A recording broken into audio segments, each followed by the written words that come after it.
Well, hello, everyone, and welcome back to Emergent Leader Live. Kurt Bickel and I are excited to be here with you today and talk a little bit more about what some of the aspects of emergent leadership look like. Kurt, how are you today?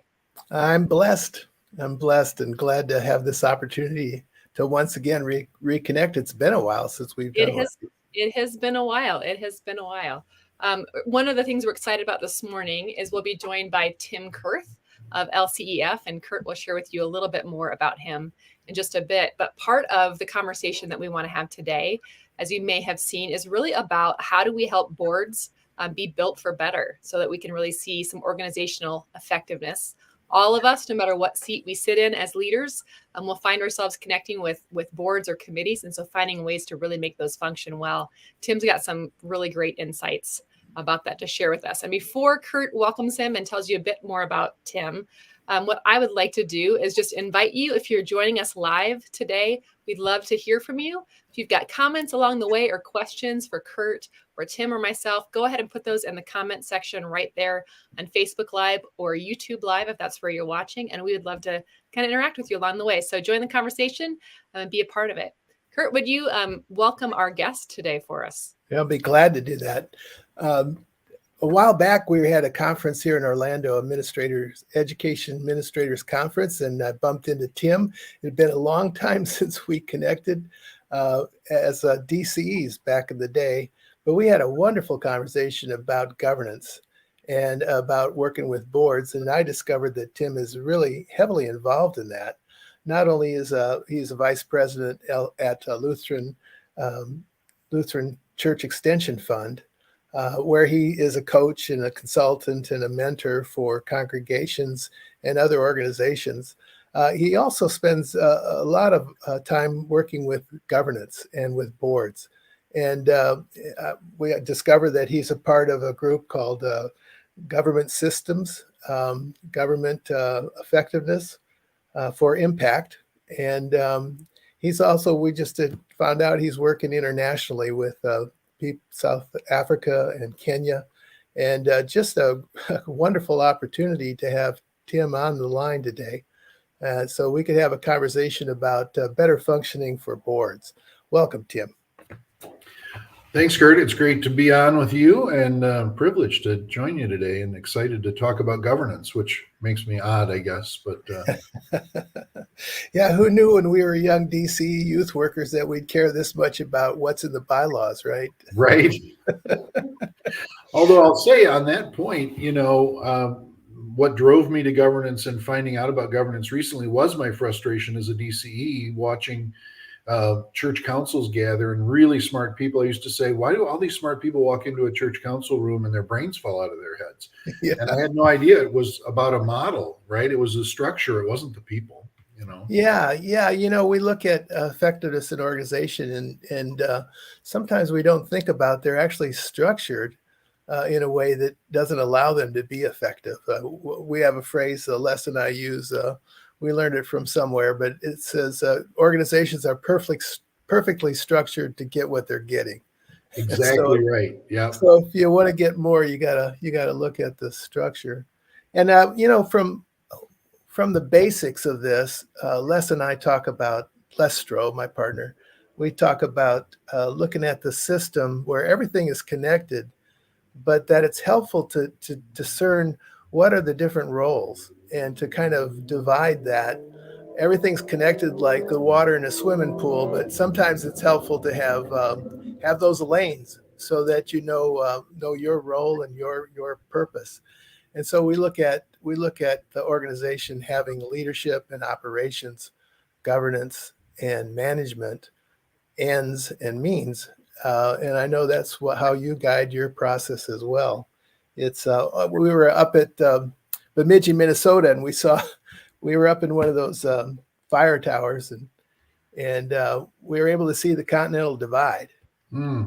And I just kind of looked at that, and on the one sunshine shadow of the mountain side of the mountain, all the rain that fell was going to the Gulf of Mexico, and on the other side, all the rain was going up to Hudson Bay. And I thought, that's a pretty good example of one continent, but two different directions. Yeah. and two different parts of organizations. Yeah. Yeah. And when I was studying for my master's in psychology, I really got into family systems theory.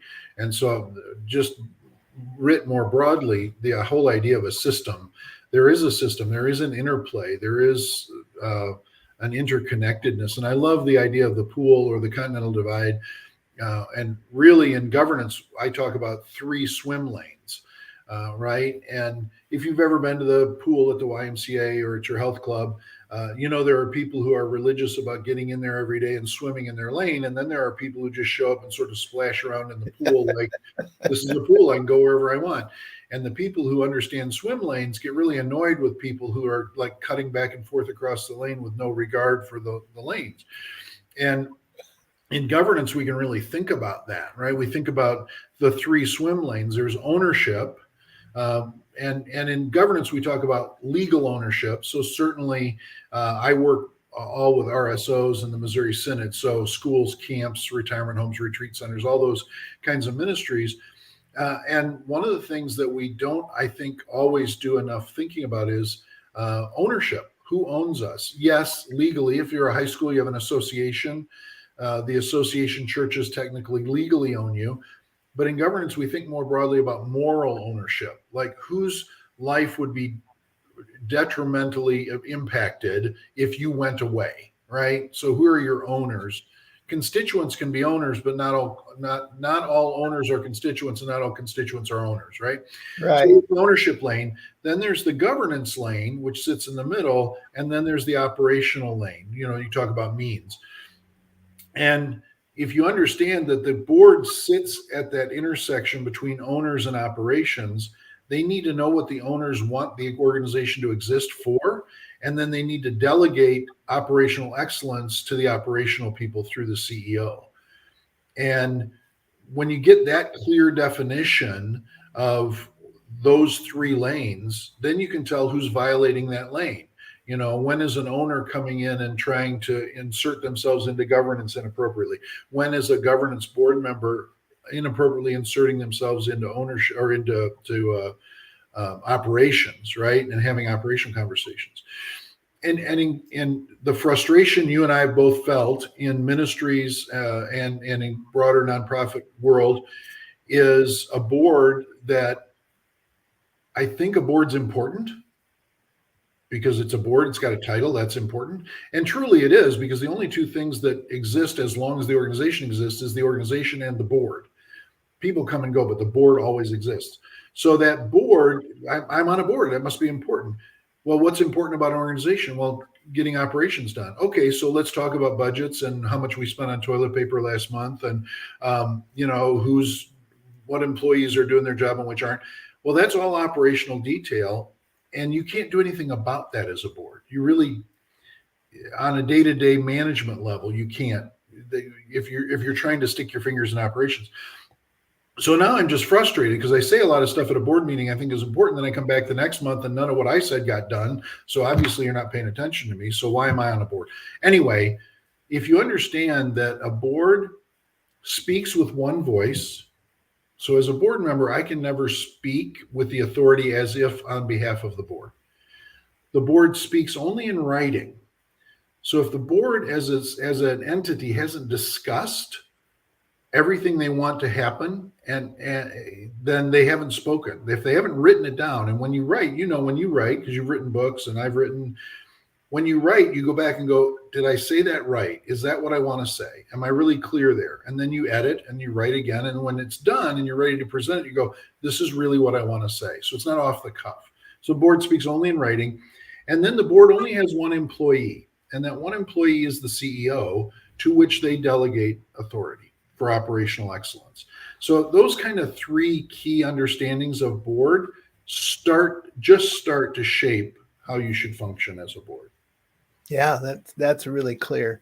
The challenge is you lifted up is that this belief of a board believing they need to give advice, they need to help shape that operation, and it's well-meaning, and they probably come with a lot of expertise in that area. It just seems like they're it's so easy for a board to slip back into that advice giving recommendation rather than setting policy, setting high level direction.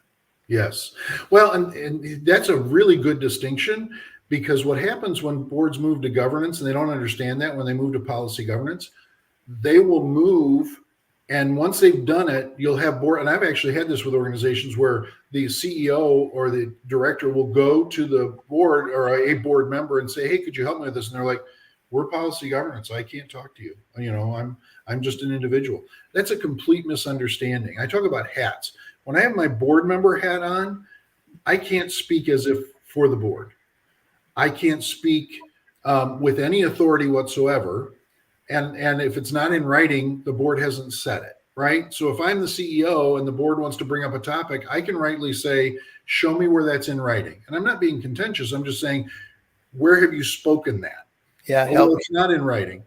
Then you haven't spoken, and you have no authority to speak to me as a board. But when I take my board hat off and put my advisor, volunteer, love this ministry hat, I can talk to you all day long. If I'm a lawyer, I can give you legal advice. If I'm a CPA, I can talk to you about accounting. If I'm whatever, I can give you advice. Now, because I'm not speaking as with the authority of the board, I'm not telling you what to do. I'm advising. You can collect that advice and ignore it, or you can take some of it, or you can use it as you see fit. I can if I'm a maintenance guy, I can volunteer to mow the lawn. I'm not mowing the lawn as a board member. I'm mowing the lawn as a volunteer. So board members have to understand they contribute to the ministry as volunteers, and then they work on the board. And there's a different set of guidelines for how a board functions, and each board member functions within that board. Right. I think in congregations. Sorry, what's that, Leah? I think we've got kind of our 3 swim lanes right here with our 3 faces here. And I just wonder if I could throw in a question for you to kind of banter back and forth, just thinking a little bit about what it looks like from that some of the staff leadership board. I think a lot of our folks who watched are probably or might be on boards. I think some of our folks who are tuning in today are also leaders that are really a part of the operations. Maybe they're CEO, maybe they're pastor, maybe they're DCE, and trying to figure out how to navigate those lanes and help people to stay there. I'd love to hear more from you, from each of you, about what that looks like. I mean, how as a leader who has a board with which I serve, how can I work with them better to help us understand our lanes? Sure. Yeah, I think in a kind of a Carver model, the fourth set of policies is about executive and board interaction, and it kind of spells out clearly my role as a board member and my role as a staff member, and where those lanes are, and they're very helpful if they're able to write those policies in a way that really live out the theory and the principles that guide good governance. But in reality, I think congregations have the most difficult time changing hats. Mm-hmm. You know, you're on the board, but then you're so engaged in all the operational things, and it's hard to say, I'm going to supervise my pastor. I'm going to give him support and challenge, and then on Sunday morning, I'm going to follow his instructions. You know, and and that's just really needs to be ethically driven. It needs to have a core value and understanding of how important it is to be able to clarify that. And I think understanding sort of the 4 broad policy categories. So there's ends policies, which are established by the board, and that's in deference to the ownership. So that's why we exist. So the purpose, why we exist, for what audience, at what cost. Yeah. That's ends policies, or why we exist, for what audience, at what cost. And then the second broader framework is executive limitations.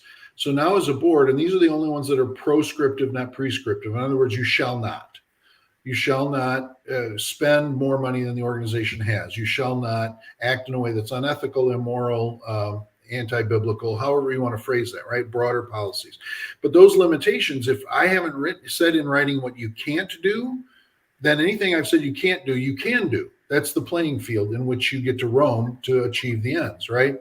Then there's monitoring policies, and those are the policies by which the board affirm or gets confident affirmation that all the policies they've written are being adhered to, that no limitations have been breached, and so that, and you can monitor by just having your CEO report, I'm in compliance.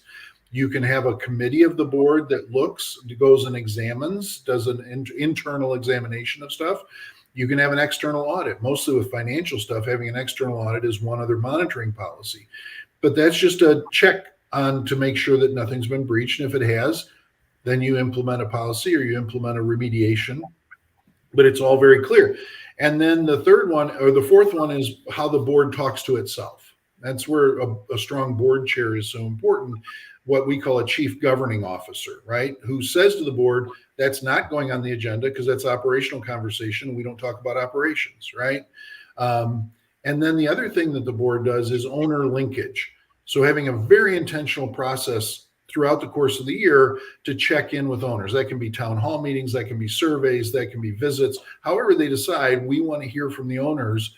Is our work that they own accomplishing what they intend us to accomplish? Now, that's not saying the owners get to tell you what to do, but they tell you what they need. And then you craft that into ends policies, and then you set the limitations and delegate the operational excellence to the CEO. And Kurt, it goes to the whole idea, or Leah, I think you said, how do I interact with the DCE or the Sunday school teacher or so on? You don't. As a board member, you don't. You interact with the CEO, period. The CEO reports back to you, period. And then they do all operational excellence, the hiring, the firing, the management, the policies, the writing of administrative policies and staff handbooks. That's all delegated to the CEO. The board has nothing to do with that other than to see that it's in compliance through a monitoring device. Yeah, and the CEO or the pastor could bring a staff in to amplify their report, but the board needs to recognize that DCE or that associate minister is really reporting through the pastor, and actually the board should direct its questions to the pastor or the CEO, not that individual, just to keep it clean. But that sometimes that happens in reports, and I've seen it kind of digress then back into operations because the staff is operational. They're supposed to be. They're experts at that. Just keeping the clarity. So that board self-governance, the board being clear about how it governs itself, how it sets policies, and what's important in those policies. Yeah. But it's that too, that the board is always looking upward to its stakeholders and owners. Yeah. And it's looking outward into the future. Yeah. And that's where it kind of gets bogged down too, because boards often are real curious about what's happening now. Yeah. They need to hear that report because that's their fiduciary responsibility, but they often fail that generative thinking about what's our threats to the organization, what are our opportunities, where are we going in the long run? Well, and board members will say, Kurt, they'll say, well, if I'm not talking about operations, then what am I supposed to be doing? And that's where I use the word aspirational. You are to be thinking aspirationally. The board is supposed to be looking long term. So what does that mean? That means bringing in a futurist or an expert in your field of ministry to visit with the board and increase your knowledge base about the overall work of the ministry. It's asking your CEO to do a report on the current trends in education so that you are aware of what's going on. It's looking at every meeting should include some policy conversation. Have we said enough in policy? If not, where do we need to say more? Have we said too much? Where do we need to rescind? When I work with an organization, I look at the updated date on their policy manual. Right. And if it's been a year or two since they updated, they're not really practicing policy governance, because you should always be saying less or saying more depending on the situation. And policies are always addressing the concerns of the board. And if all of your concerns have been addressed in policy, stop talking. If you've said too much about your concerns, pull back. So you should be talking policy, you should be talking future, you should be also talking about onboarding new people, teaching people how the model works. If you're not regularly training people on how the governance model that you've implemented works, it'll all fall apart. You won't be too many generations down the road before you have a board chair that doesn't even know what policy governance is and says, oh yeah, we're policy governance. Yeah. You have no onboarding process. You have no training process. You don't have an annual renewal review process. You're not bringing in a governance expert to give you the latest, greatest talk on that. You're not talking future of ministry. That should fill up a board's time. Yeah. We also encourage boards to change their meeting location. We encourage them to meet at the bank and talk about have someone there talk about the future. That's a great idea. Go to a community center and find out what's happening in your system. So just changing the location changes the way they think, and kind of moves them out of that operational focus. I'm going to steal that. That's a great idea. Yeah, well, it's in the later chapter in the book. So okay. Yeah. So let me ask this question for some of the folks maybe who are watching who kind of know about policy-based governance. Maybe they're in an organization or a church that has it, but they walked in after it was developed. So Tim, I'm curious about as you talk about that training, that ongoing piece. A couple of questions I'd love to hear more about. One is, tell me why you think policy-based is so great. And because I know that you think it's great. And so I want to hear about that just a little bit. Like, what makes that be such a great model for us to consider as ministry organizations? And also would love to hear about what might some of that training look like, whether you're new to that, maybe your organization is officially policy-based, but you're not really practicing it. What does that training maybe look like? Great questions. First of all, the reason I'm such a fan of policy governance is because it's not a it's a model. It's a model. It has 10 principles, and that model has ultimate flexibility because it rests on the understanding of the swim lane of the board, if that's the board's swim lane. So people will say, well, policy governance doesn't work for an organization that doesn't have a CEO. Sure it does, if you understand that the board is 100% responsible for the organization. Fiduciary responsibility, operational responsibility, they're 100% responsible. They delegate those things that are operational. If they have a CEO, it's to the CEO. But if they don't, who do they delegate to? Somebody, a subcommittee of the board, a group of volunteers. They still hold responsibility, but they delegate. And then all policy governance says is you've got responsibility 100%, and you're going to delegate, and then you're going to monitor, and then you're going to write policies that keep people in their box, so that they can function to achieve your ends. So that's why I like the model, because it's a model that can flex large, small, and I may be at odds with others in the governance world about that, but I think the model can be very, very adaptable, which is why I like it so much. And then your other question you asked about, remind me. Sure. About how do you do that? Some of that ongoing training, or really even onboarding. I'll speak for myself. One organization I'm a part of is policy-based governance, but has not operated as such. Yes. Or did not operate as such for several years. And so now trying to figure out, what does that look like? How do we operate that way when none of us really know how to do it yet? Well, first of all, it's setting an annual calendar. So when you set an annual calendar as a board, you say at this meeting, we're going to get these monitoring reports from our CEO, and we're going to talk about these policies and review those policies. At this meeting, we're going to get these you don't get all your monitoring reports at all the meetings, right? You get certain ones at certain times of the year.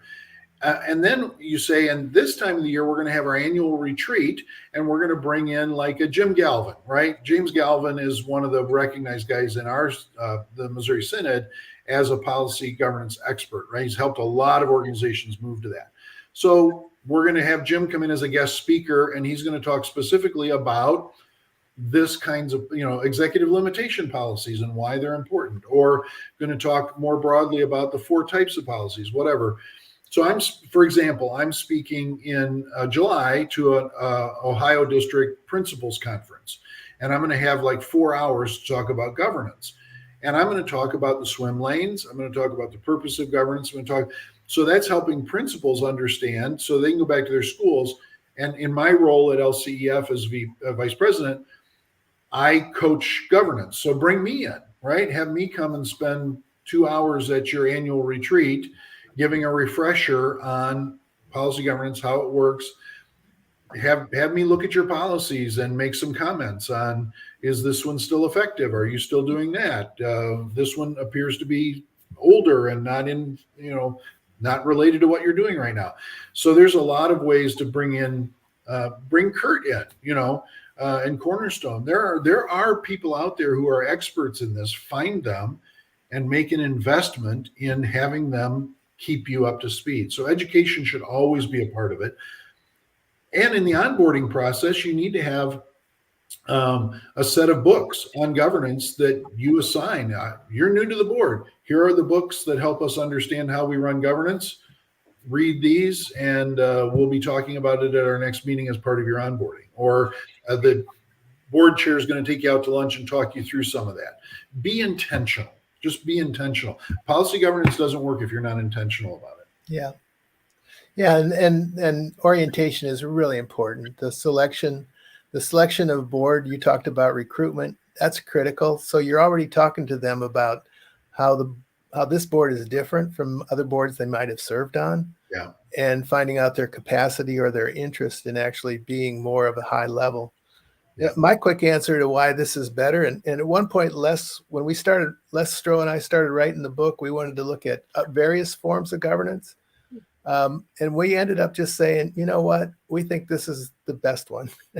And the other ones just, Tim mentioned the governance, the authority and responsibility. When those are mixed up and we have the responsibility but not the authority, or we have the authority but not the responsibility, when those gets mixed up, it's a difficult in the organization. It causes confusion, and nothing good comes from confusion about my role and my purpose, my responsibility, my authority. The other thing is, in most organizations who are focused more transactionally, they don't pay attention to the important things that aren't urgent. They're working on important things that are urgent, but when do they get the time to talk about those things that are important but not urgent? So that's kind of my two quick answers for why it's important. And then I'm sad that many groups say they're policy governance, and then I look at their policies and they're mostly operational. Yeah. So that's a challenge too. Just a misunderstanding of what's really governance policy and what's procedural or operational policy. Yeah. Yeah, that's a great point. Because you call it a policy doesn't mean it's policy governance. Yeah. So I know we don't have a whole lot of time left here if we're going to keep to our 30 minutes, but I did want to share a comment from someone who's watching with us today that I thought was insightful. Rick Herman says, helping the pastor, if we're talking about a church organization, to accept and operate as the congregational CEO is a big challenge for many places, including resistance from other congregational leaders. I'm curious if one of you has seen that in action and wants to speak to that a bit. That's thank you, Rick. Welcome. For me, that's where it often gets high-centered. The comment is, it feels like we're putting too much on our pastor. And the reality is many pastors do not want that kind of level. And so if it's a mismatch for your congregation, it's probably not a good thing to move there if the pastor really does not want to have that role. On the other hand, many pastors who are using this, as Rick knows, are saying, actually, it's freed me up. It's given me much more clarity about my role and freedom to act with agility and spontaneity to the issues that arise, rather than having to go back to the board. But that's a critical question. And I think it's like I'm in a congregation right now where that is the conversation. And they just need to keep dialoguing about how they feel about it, what they think about it, because they haven't done it yet.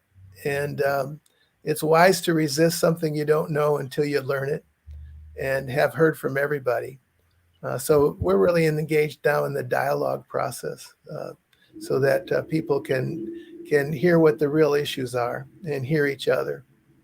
And I think if you dig in deep enough, and that's that process that you take them through, Kurt, if you dig in deep enough, what you find is it's congregational leaders that are afraid of giving up the illusion of having control. And it is an illusion. They don't really have control. but they like to think that they do, and getting them to a point of what is it that you would be giving up by moving to this? What are you afraid of losing by doing this, right?